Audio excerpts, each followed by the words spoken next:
The night at Romano's Italian Grill had started like any other. The smell of garlic knots drifted through the air, children laughed at the corner table, and the hum of chatter mixed with soft violin music. It was a place where people came to forget their troubles. A place where danger never dared to step. But that night, danger walked right through the front door, in polished shoes and tailored suits. Rebecca Martinez sat stiffly at a corner booth, her hands clasped around a glass of water she hadn't touched. Her eyes flicked toward the door as three men in dark suits entered, scanning the room like predators who already knew their prey couldn't run far. One of them spotted her immediately, lips curling into a smirk. The crowd's conversations dulled as if everyone sensed trouble. "Evening, counselor," the tallest of the men said, sliding into the seat opposite her without invitation.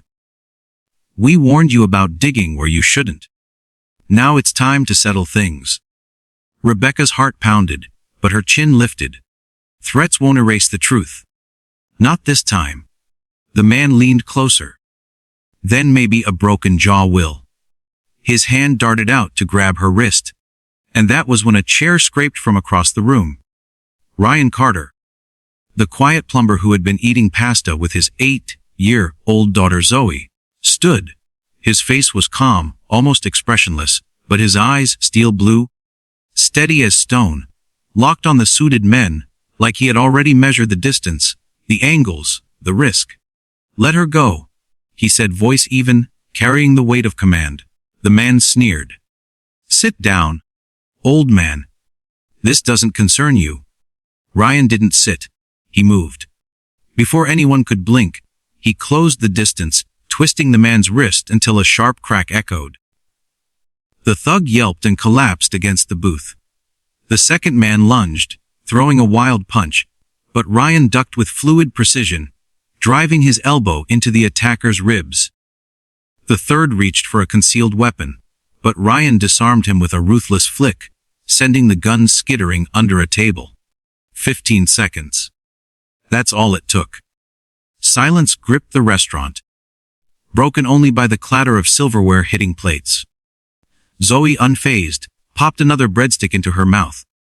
"Daddy was in the Navy," she said matter-of-factly, as if explaining why her father could turn wolves into puppies before dessert. Rebecca stared at Ryan, her pulse racing. Who was this man? The thug staggered back, clutching bruised ribs and broken pride. One spat on the floor and snarled, "This isn't over." Then they fled, leaving Romano's in stunned quiet. Ryan calmly returned to his table, checked that Zoe had finished her juice, and offered her a small smile. "Ready for dessert, kiddo." But Rebecca wasn't ready to let him disappear back into anonymity. Something in the way he moved, the way he protected without hesitation, it sparked recognition. Not of his face, but of his essence. Soldiers carried that weight. Her late father had carried it too. She stood and walked to his table. "Thank you," she said softly. "You didn't have to do that." Ryan shrugged. Nobody should eat dinner while getting harassed. But Rebecca saw through the modesty. He wasn't just a man who stepped in. He was trained, dangerous, and for some reason hiding. Ryan Carter hadn't planned on being a hero that night. He hadn't planned on drawing attention to the past he had buried so deep.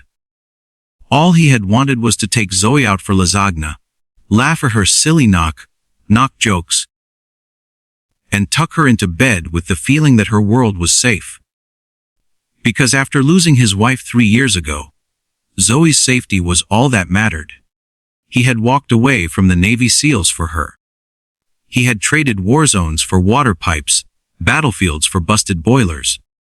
The neighbors in Cedar Falls knew him only as the reliable plumber with a gentle smile and a daughter who adored him. Truth. And that was how he wanted it. But the look in Rebecca Martinez's eyes as she thanked him unsettled him. It was the look of someone who saw more than he wanted her to. And she wasn't going away.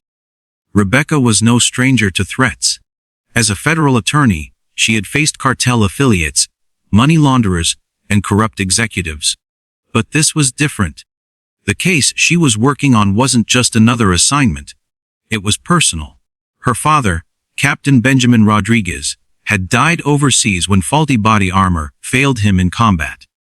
For years, the truth had been buried under sealed documents and corporate lies.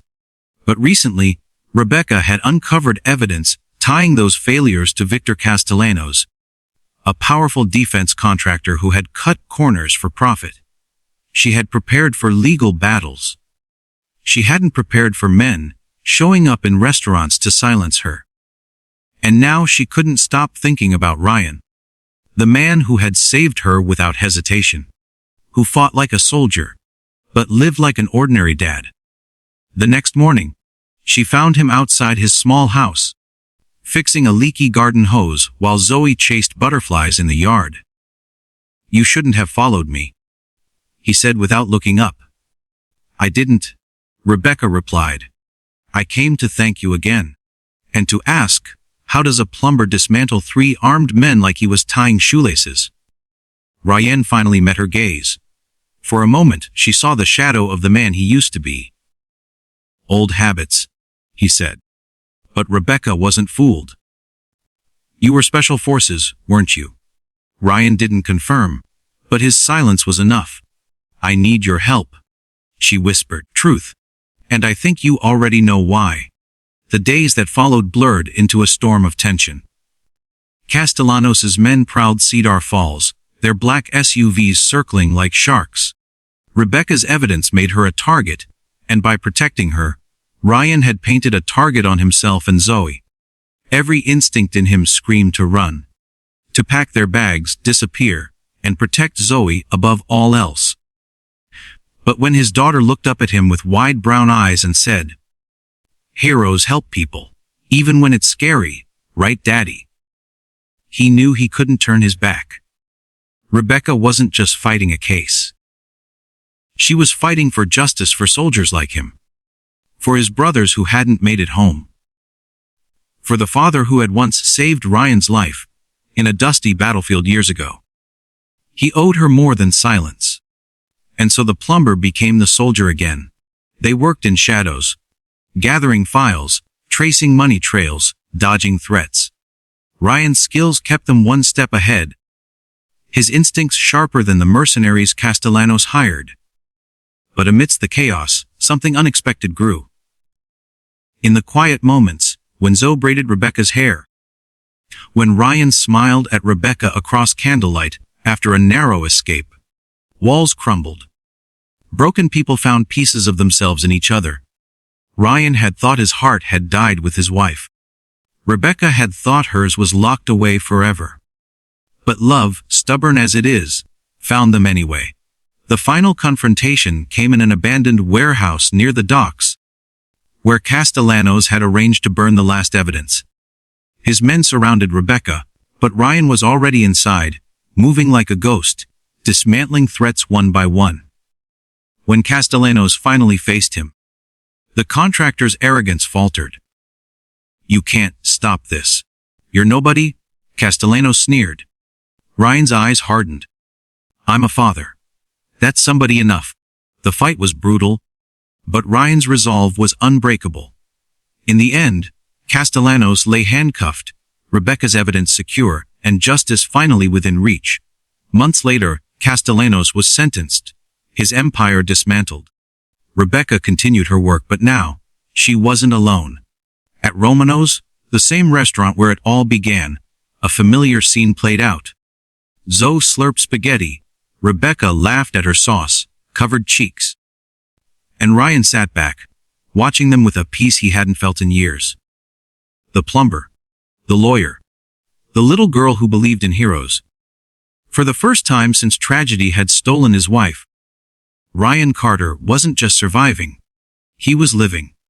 And in the eyes of those who loved him, he was more than a soldier, more than a SEAL. He was a father, a protector, and a man who had finally found home.